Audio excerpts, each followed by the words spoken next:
25번 해봅시다. 이게 좀 이제 여러분들이 작년 거잖아. 어느 학교인가 찍겠죠? 낼 거라고. 내가 볼 땐 어느 학교 한 학교는 무조건 찍을 것 같은 문제인데 너무 낚시하기 좋아서 좀 까다롭기도 하고 여러분들 처음 풀면 까다로워요. 근데 한 번 풀고 나면 괜찮은데 일단 얘부터 이거는 결국엔 구간의 양끝은 해일 테니까 이거의 해는 x가 2a일 거고 얘는 x가 2a 마이너스 16일 거고 그쵸? 그러면 이거 해 풀면 뭐야? 2a 마이너스 16이 무조건 작지 그치? 그러면 2a 마이너스 16 이상 2a 이하라고 얘는 쉽게 풀려 해가 오직 하나 존재하도록 자, 그 다음에 얘는 그러면 여러분들이 구간을 또 써야 되는데 여기서 해가 x는 마이너스 9 여기서 해가 x는 a제곱 마이너스 6a 혹시 얘도 대소관계가 무조건 어떻다라는 게 보여요? 안 보여요? 그게 지극히 당연한 반응이죠. 그래서 해봐야지. 뭘 하겠어? 원래 이렇게 얘랑 얘가 대소관계가 안 보일 때 뭘 해? 비교하겠지, 그치? 케이스 분류를 하겠죠. 1. 어떤 식으로? 마이너스 9보다 뭐 a제곱 마이너스 6a가 클 때. 또 두 번째는 당연히 부등호 방향 반대될 때. 이런 식으로 케이스 분류를 해서 구간을 다시 설정하겠죠, 그쵸? 근데 잘 봐봐. 느낌이 어때, 얘들아? 근데 a제곱 마이너스 6a랑 마이너스 9라는 숫자는 어떤 느낌이야? 잘 만지면 어떻게 완전제곱식에 나올 듯한 숫자로 이루어져 있지 않아? 완전제곱식의 특징이 뭐야? 항상 0 이상이다라는 특징을 갖고 있지. 그러면 실제로 해봐. 어떻게 하면 돼 이거는? 한번 대소관계를 비교해보겠다고. 어떻게 하면 돼? a제곱 마이너스 6a에서 마이너스 9를 빼봐. 그러면 a 마이너스 3의 완전제곱이니까 얘네는 항상 0 이상이네. 그치? a제곱 마이너스 6a가 큰지 마이너스 9가 큰지 보고 싶었어. 뺐어. 빼서 음수 나오면 얘가 큰 거고 빼서 양수 나오면 얘가 큰 거잖아. 그렇잖아. 그러니까 빼봤어 진짜. 뺐더니 이게 나왔잖아. 그러면 어떻다는 거야? 누가 항상 더 크다는 거야? 그렇지. 얘가 항상 더 크다는 거지. 그래 그럼 구간의 설정이 어떻게 되는 거야? 당연히 항상 이것도 마이너스 9 이상 x가 a제곱 마이너스 6a라고 설정되는 거 아니야 이렇게? 이렇게 설정되는 거죠.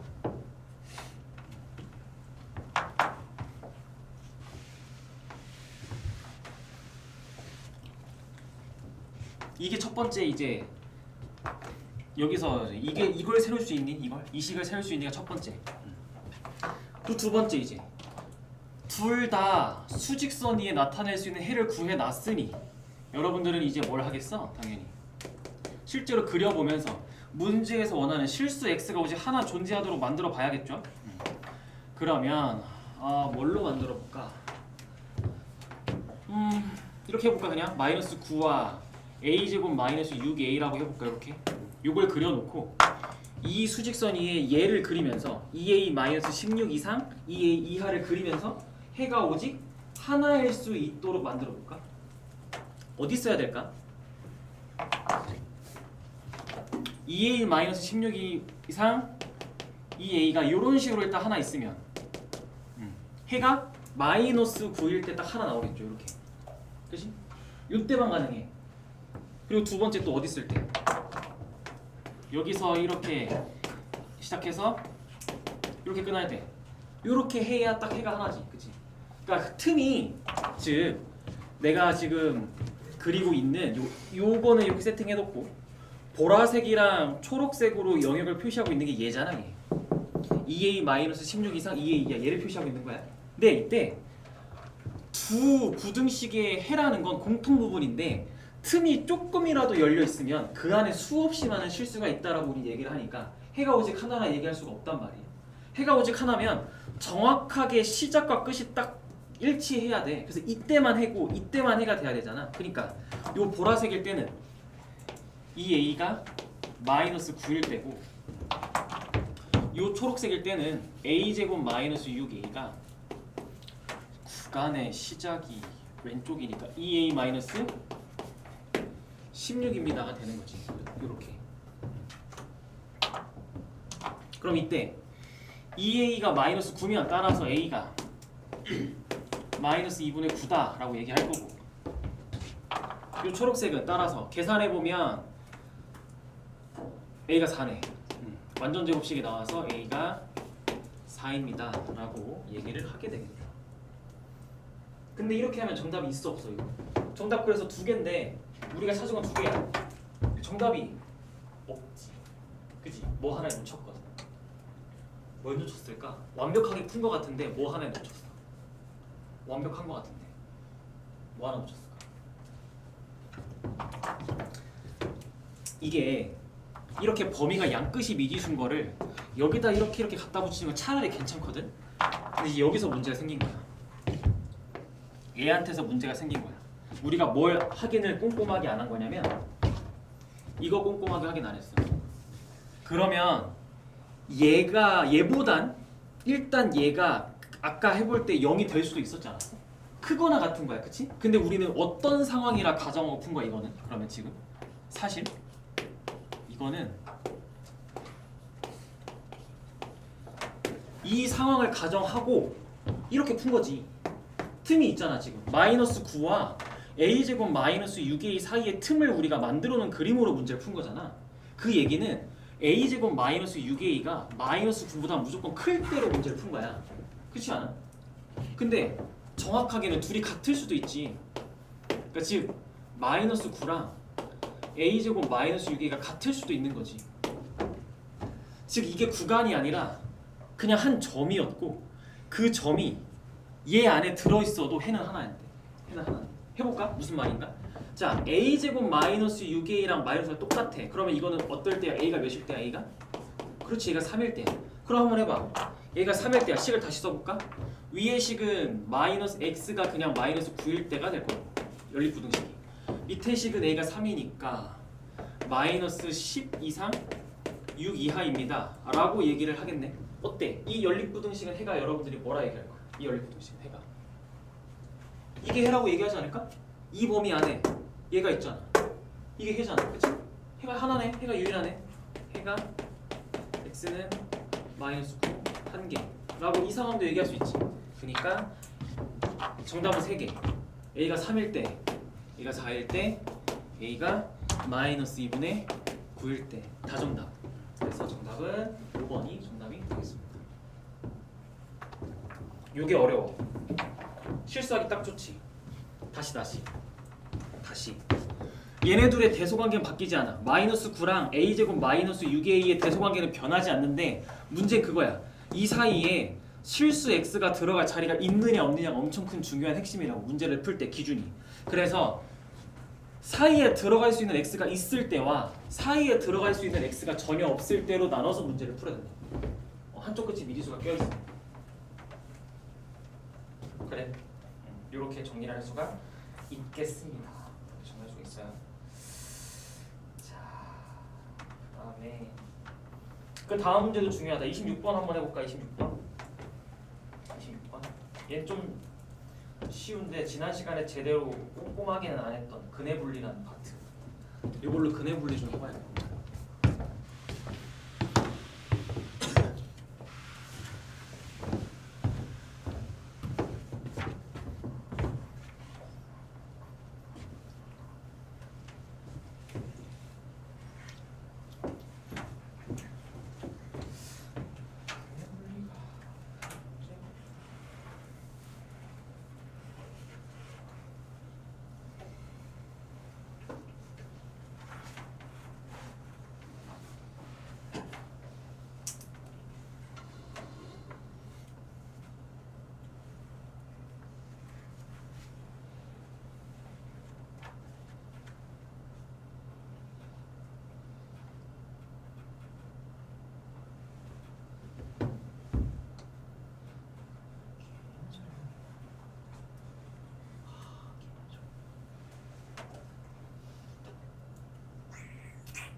조건에 보면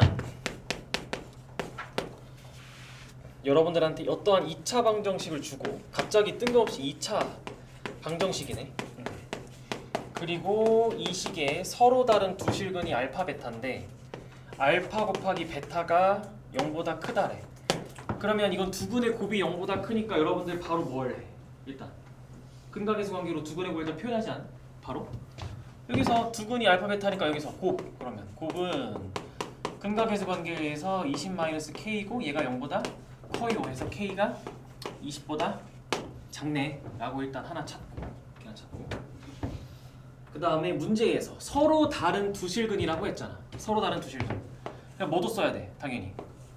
판별식도 써야겠지. 서로 다른 두 실근인데. 그래서 4분의 d는 b-의 제곱 마이너스 ac니까 더하기 k 마이너스 20이 0보다 크다 라고 해서 이것도 하나 찾고, 그죠? 그러면 이게 인수분해하면 k 더하기 5랑 k 마이너스 4가 0보다 크다니까 따라서 k가 마이너스 5보다 작거나 또는 k가 4보다 크거나 라고 이렇게 얘기를 할 수가 있겠죠. 그렇죠? 그리고 나서 쓸 수 있는 거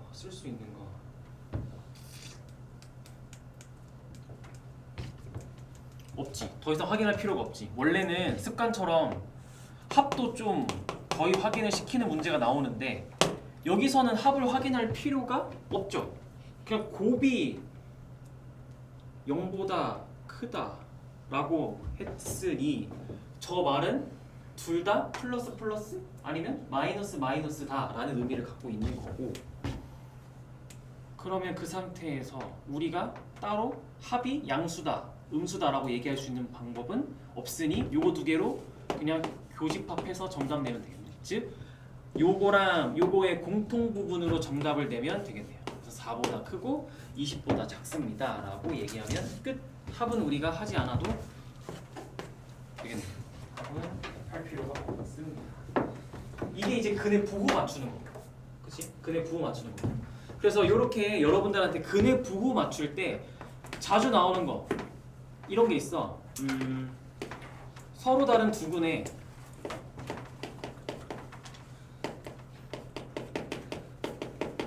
절대값이 같고 부호 반대야. 이건 중간고사 때도 했어. 그럼 해서 어떻게 해? 서로 다른 두 근이 있어.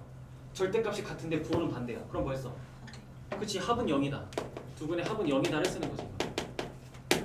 그쵸? 그 다음에 또 이런 게 있지. 서로 다른 두 근이 있는데 이때 양근의 절대값이 음근의 절대값보다 크면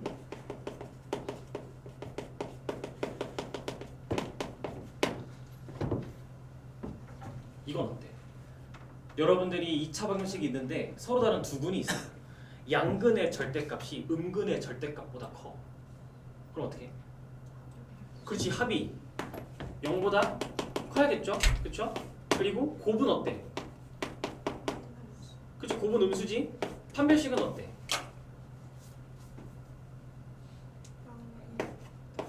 그치? 양근 음근이 어떻게 같겠어? 그죠? 서로 다른 두 실근이. 그치? 이렇게. 이런 식으로 해석을 해 나가면서 문제를 풀면 됩니다. 이렇게. 요게 이제 근의 부호에 대한 이야기가 나올 때, 근의 부호에 대한 이야기가 나올 때입니다.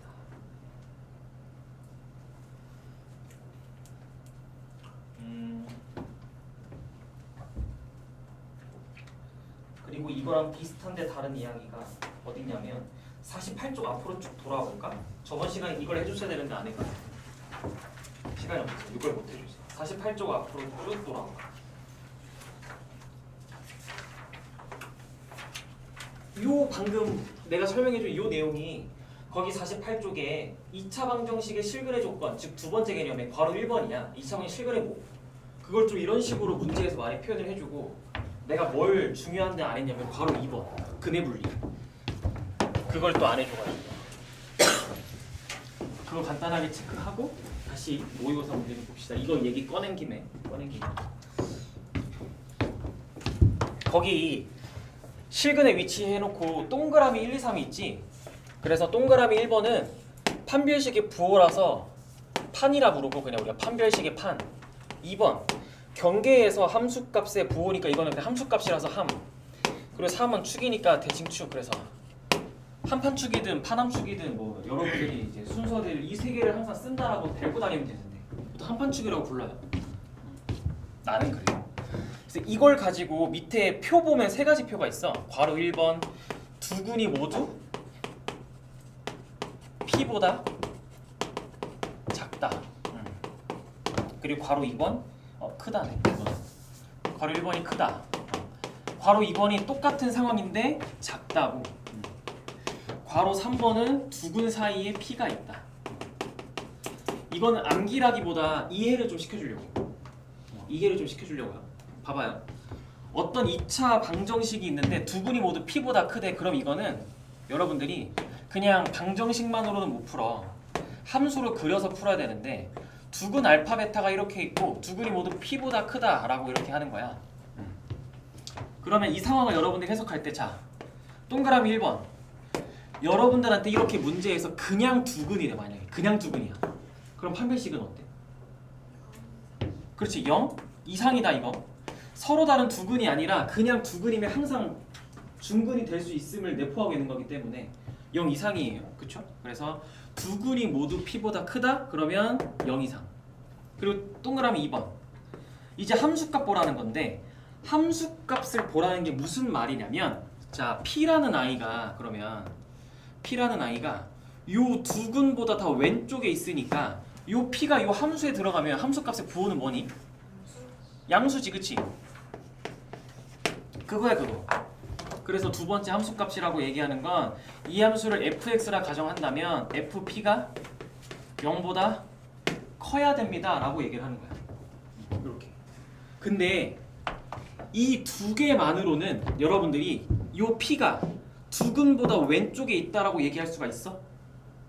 이 두 가지 조건만 가지고? 없지. 왜냐면 여기 있을 수도 있잖아. P가 여기 있어도 서로 다른 두 실근을 갖든 그러니까 어쨌든 두 근을 가지면서 FP가 들어갔을 때 0 이상이니까 P가 여기 있을 수도 있지. 그러니까 1번이 아니라 2번이 될 수도 있다는 거야. 그렇죠? 그래서 요 위치를 요 1번과 2번을 뭘로 구분한다고? 마지막 3번? 그치, 축으로. 이렇게 3번. 축의 위치로. 그래서 축의 위치를 예를 들어 뭐 축을 그냥 여기서처럼 2분의 알파 더하기 베타라 한다면 이 문제 같은 경우엔 P가 2분의 알파 더하기 베타보다 무조건 왼쪽에 있어야 됩니다 라고까지 쓰는 거지. 그치? 이게 1, 2번이야. 이게 바로 1, 2번. 그쵸? 근데 3번은 어때? 그러니까 이게 이런 걸 암기하면 비효율적으로 풀린다라고 얘기하고 싶은 게 이 괄호 3번 때문에 그래. 여러분들한테 자, 두 근 사이에 P가 있대. 그럼 두 근이 이렇게 있어. 사이에 P가 있는 거야. 어떻게? 이거를 fx라 하면 fp가 음수다라는 동그라미와 함수값만 쓰면 돼. 1번, 3번 안 써도 돼. 그러면 왜? 1번, 3번 안 써도 돼. 왜?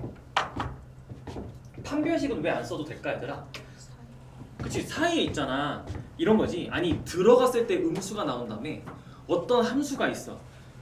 아래로 블록한 함수가 있다고 쳐봐. 그러면 들어갔어. 음수가 나왔어. 그 얘기는 무조건 이 2차 함수가 x축보다 밑에 있는 부분이 존재한다는 거 아니야? 그러려면 무조건 x축을 지나는 점이 두 개 무조건 있는 거 아니야? 그렇지 않아? 그치? 그니까 이것만 하면 판별식이 해결되지. 대칭축은 애초에 두 근 사이에 있어야만 두 근 사이, 그러니까 음수가 나오는 순간은 무조건 두 근 사이에 있을 때만 아니야? 그리고 그러니까 축도 필요 없는 거지. P는 이 자체로 위치가 그냥 끝난 거야. 예를 들어 반대면 그러면 위로 블록이야. 그럼 요번에도 마찬가지로 두 근 사이에 P가 있대. 그럼 요번엔 여러분들 FP가 0보다 크다라고 하겠지. 그치? 그럼 얘도 마찬가지야. 위로 블록한 어떠한 함수에 어떤 값을 넣었더니 양수래. 그럼 당연히 이게 x축보다 위에 있는 부분이 있으려면 근이 무조건 두 개 존재할 수밖에 없고 그리고 양수가 되려면 무조건 두 근 사이에 있는 값들이 들어가야만 양수가 나오는 거야. 그렇지? 그니까 그래서 한판축이 암기가 아니라 근의 분리라고 하는 이 테마는 여러분들한테 근에 대한 조건을 막 줄 거야. 근데 저 상황을 암기하는 건 아니고 상황에 맞게 좀 열려있는 사고로 얘를 왜 쓰고 얘를 왜 쓰는지 역할을 좀 알아뒀으면 하는 마음에서 좀 자세하게 설명해 준 거예요. 이렇게. 판별식도 역할이 있고 함수값도 역할이 있고 대칭축도 역할이 있어요. 근데 때에 따라선 이 함수값 혼자서 그 모든 걸 해낼 때도 있어요. 그렇죠? 그래서 이게 여기 얘기입니다. 요 2차 방정식 실근의 조건. 아까 했던 문제에 변형 문제로 나오면 이런 테마들도 시험에 종종 나오니까 한번 체크를 해본 겁니다. 이렇게 얘기를 좀 해봤고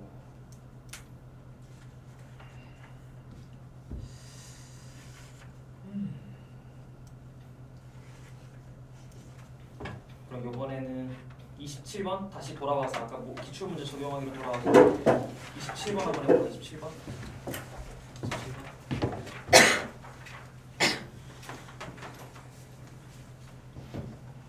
이거 내 기억상 수리고 중간고사 프린트에 있었는데 시험 범위 아니라고 뺀 걸걸? 이 문제가 아마 이번 시험에 들어있을 가능성이 높겠죠.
일단 문제에서 여러분들한테 원하는 게 fx와 gx 각각이 x축과 만나는 점의 개수에 대해서만 물어봐. 어떤 함수가 있어? x축과 만나는 점의 개수는 뭘로 가지고 판단? 판별식 가지고 판단하잖아. 그치? 그럼 fx의 판별식이랑 밑에도 fx를 써놨네? gx의 판별식을 여러분들이 구해놔야지. 일단 문제에서 원하는 게 x축과의 교점의 개수인데 당연히 fx의 판별식과 gx의 판별식을 세팅해둬야죠. 일단 이렇게. 근데 문제는 뭐야? x축 그래서 fx가 x축이랑 만나는 교점의 개수가 있을 거고 얘도 교점의 개수가 있을 텐데 그 각각의 개수가 똑같대. 그럼 상황이 어떻게 될까? 그래 되게 단순하게 풀어. 그냥 어떻게 돼? 여기 0개면 여기도 0개여야 되는 거잖아.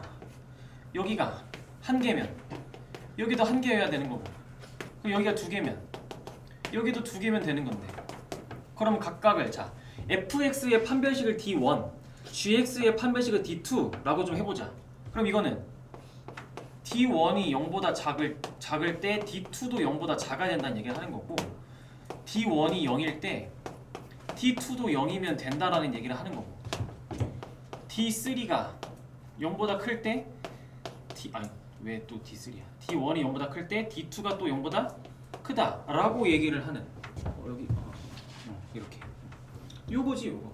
그러니까 각각의 부호나 값이 동일하다. 둘 다 0이거나 둘이 음수 양수거나라고 얘기를 해야 되겠죠. 그럼 풀면 끝인데. 이거부터 풀면 요 1번. 첫 번째 D1이 0보다 작아 라고 하면 마이너스 6보다 크고 K가 2보다 작은데 그 동시에 밑에도 0보다 작아야 되니까 2보다 크고 10보다 작아. 둘 다 음수야. 아니지. 밑에 최고차 개수가 음수구나. 이게 0보다 작으면 K가 10보다 크고 또는 K가 2보다 작구나. 깜짝이야. 이렇게. 답이 안 나와서 이상입니다. 그럼 이 경우는 따라서 마이너스 6보다 크고 2보다 작다가 나오고 이런 식으로. 그냥 진짜 세 가지 케이스에 대해서 다 연립부등식 푸는 거야. 각각 그냥. 얘도 한번 얘는 뭐 할 것도 없잖아. 여기서는 K가 마이너스 6 또는 2고 여기서는 K가 10 또는 2네. 그래서 6 또는 2고 10 또는 2네. 그러니까 따라서 K는 2 하나. 이렇게. 그럼 두 개일 때는 반대가 되겠죠. K가 마이너스 6보다 작거나 K가 2보다 클 때 엔드 여기도 엔드지. 엔드 요번엔 반대로 2보다 크고 10보다 작으니까 따라서 K가 2보다 크고 10보다 작습니다 라고 이렇게 얘기를 하겠네요. 그래서 7개, 7개, 1개, 15개 정답 3번 이게 되겠습니다.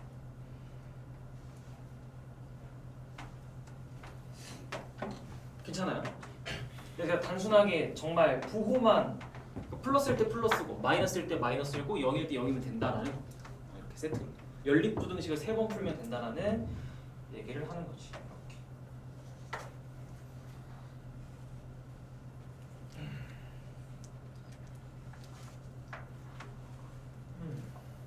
오케이. 그러면 여기까지 해서 일단 2차 부등식을 마무리 짓고 경우의 수로 넘어갈까? 어디야? 68쪽 넘어가 봅시다. 경우의 수. 경우의 수로 넘어가자.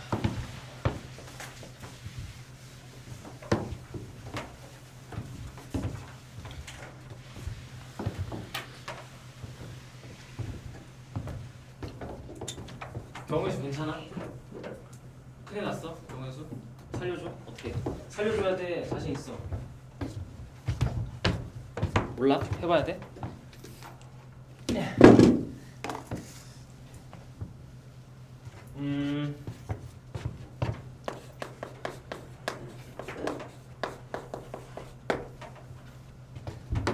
내가 전에 얘기했듯이 희망적인 건 학교에서 아무리 쉽게 해도 여러분들이 어려워하는 걸 알아서 그렇게 어렵게 내지 않는다. 수리고 빼고. 수리고는 부교재 모의고사 21번에 넣어주기 때문에 아마 이번에도 그럴 듯이 작년에도 수리고는 부교재가 어려워 경우의 수가. 근데 보통 대부분은 그렇게까지 어렵게 내지는 않아요. 그래서 괜찮아. 할 수 있어. 그리고 이제 여러분들도 어쨌든 문이과 통합이어도 미적을 선택할지 확통을 선택할지 고민을 하잖아. 그렇잖아. 교과 과정에서 여러분들 선택권이 있긴 있는 교과 과정이에요. 그래서 경우의 수 순열 조합은 해보고 확통을 할지 말지 결정을 하는 거야, 그렇지? 그리고 내년에 수원을 하고 비교를 해봐. 내년에 하는 수원과 올해 했던 경우의 수 순열 조합을 잘 기억해서 비교를 해서 저는 그래도 수원이 나아요. 그러니까 여러분들 기준 대수가 낮습니다. 지수함수, 로그함수, 상함수가 더 나아요 하면 무조건 선택하는 거고, 아니요 저는 안 될 것 같아요. 경우의 수 순열 조합이 훨씬 나아요 하면 확률을 통해 선택하면 되는 거예요. 교과 과정 상에. 근데 이적 선택하는 애들은 어쨌든 수능 때는 확통을 무조건 봐야 되니까 선택권이 또 없긴 하죠. 그래서 한번 맛을 보세요. 도대체 우리가 미래에 할 확통은 어떤 느낌인가 한번 맛을 좀 봅시다. 자, 경우의 수 해놓고 막 개념에 설명되어 있는데 뭐 여러분들이 여기에 있는 개념 정도를 모르는 건 아니지만 한 가지 좀 포인트만 잡으면 거기 개념 두 번째 합의 법칙이 있고 얘들아 고배 법칙이 있거든.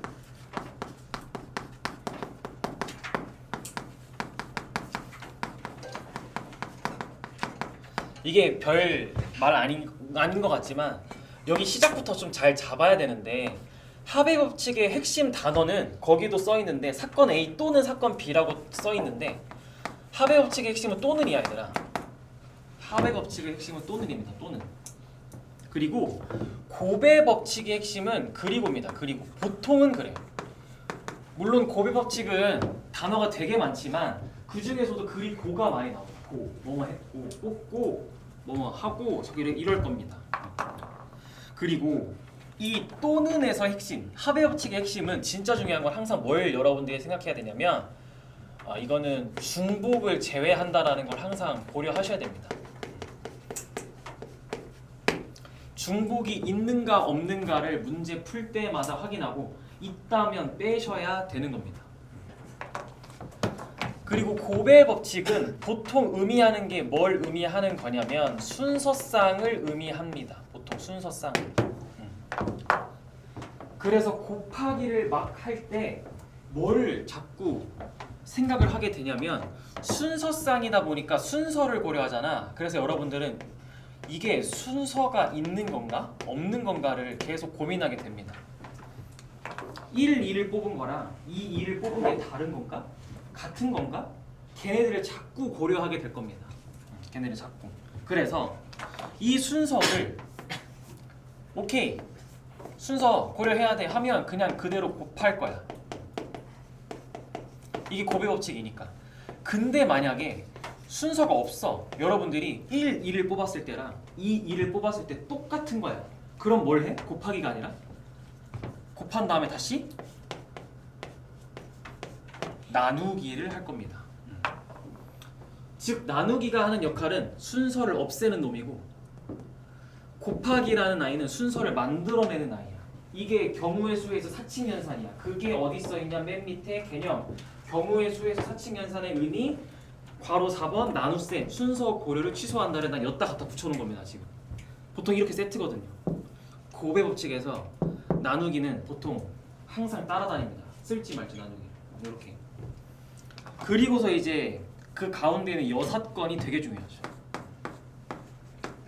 합의 법칙이랑 곱의 법칙은 기본 개념 문제 자체는 쉽기 때문에 별다른 어려움은 없는데 이 여사건이 여러분들을 좀 많이 괴롭힐 거야. 여사건은 여러분들 항상 고민해야 돼. 항상 이거 항상 고민하셔야 되는 겁니다. 여사건으로 문제를 풀겠다라는 게 뭐야? 전체 경우에서 뭘 빼는 거지?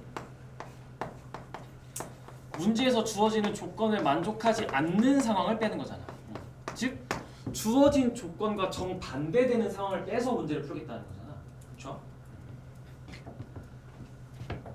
그래서 어떨 때 여사건을 쓰냐라고 하면 대표적인 표현이 거기 뭐라 돼 있어?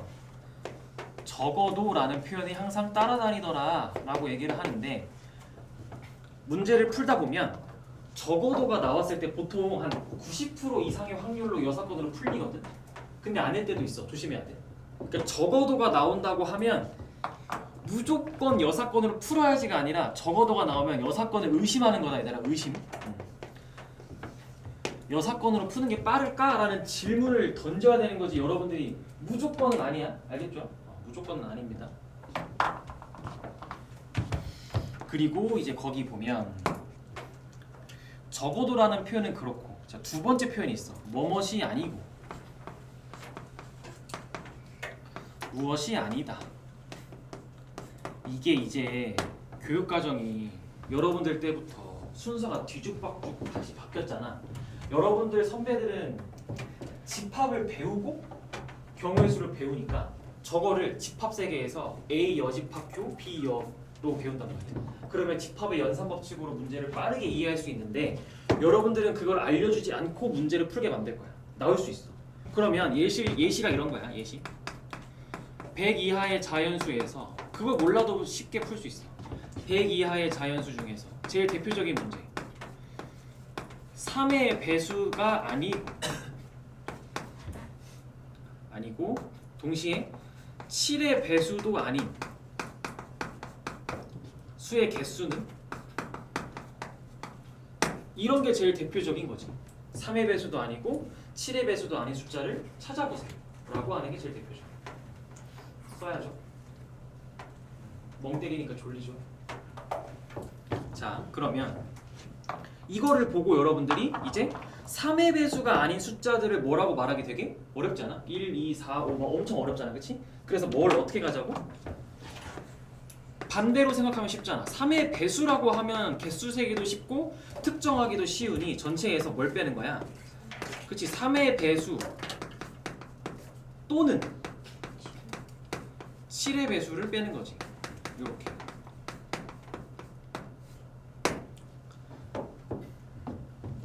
의 배수 또는 7의 배수를 빼는 거죠.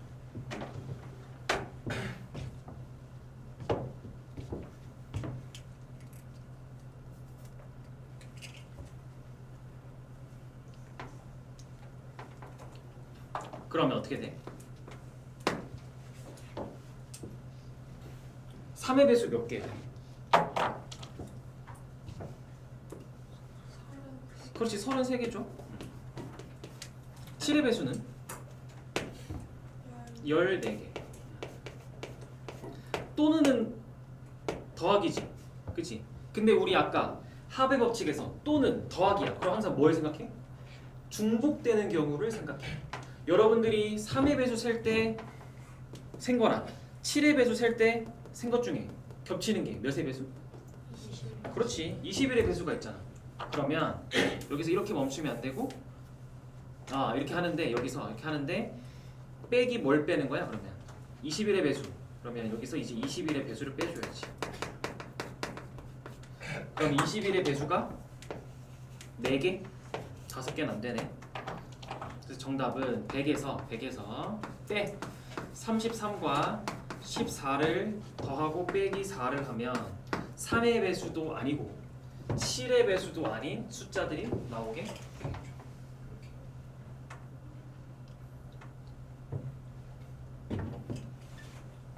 이게 이제 집합을 배우면 좀 빨리빨리 되는데 안 배워서 어색할 거야. 안 배워서 괜찮아. 근데 이 또는과 그리고의 의미에 대해서 여러분들이 이렇게 정의를 잡아나가면 돼. 또는은 항상 또는은 보통 중복되는 경우가 존재합니다. 보통. 그래서 내가 뭘 더 세진 않았나, 뭘 덜 빼지 않았나 라는 걸 잘 확인하시면 됩니다. 확인하면 되고 그 다음에 뭐야? 이제 또 다른 표현 뭐 나온대? 그치 곱이 짝수도 얘들아 여사건으로 생각하면 좋대. 왜? 자 여러분들 뭐 숫자 몇 개가 있든 주사위를 굴리든 몇 개의 수를 뽑든 뽑아놓은 숫자들의 곱이 짝수래. 그럼 그 의미가 뭐야? 그 안에는 적어도 몇 개가? 한 개가 짝수면 되는 거지. 곱이 짝수라는 말은 그 안에 적어도 하나가 짝수다라는 얘기니까 그러면 적어도를 만나면 우리 또 뭘 의심하기로 아까 약속했으니까 여사건을 생각해보기로 약속했으니까 그러면 이거를 여러분들이 해석할 때 어떻게 해석하는 거야? 전체에서 뭘 빼면 돼? 홀수로만 구성된 숫자들을 빼면 되지. 즉 곱이 홀수일 때를 빼면 돼. 곱이 홀수일 때. 다른 말 곱이 홀수일 때를 빼면 됩니다. 그럼 여러분들한테 만약에 숫자를 뽑아서 홀수를 만들어내. 그럼 땡큐지. 그치? 홀수만 고민하면 되니까. 근데 짝수를 물어봐. 곱이 짝수래. 그럼 전체에서 홀수로만 구성된 걸 빼면 된다. 이렇게. 그러니까 대표적인 여사건 발상이 있다는 거야. 그리고 비슷한 게 이것도 있는 거지. 곱이 0이다. 그럼 이 말도 똑같이 해석되잖아. 적어도 한 개가 0이다 라고 해석이 되니까 마찬가지로 전체에서 빼는 거지. 0 제외 한 숫자로만 이렇게 얘기를 하게 되는 거죠. 이게 여사건입니다. 이 여사건. 오케이 쉬었다가 방금 정리했던 개념들을 문제를 쫙 적용해 보겠습니다.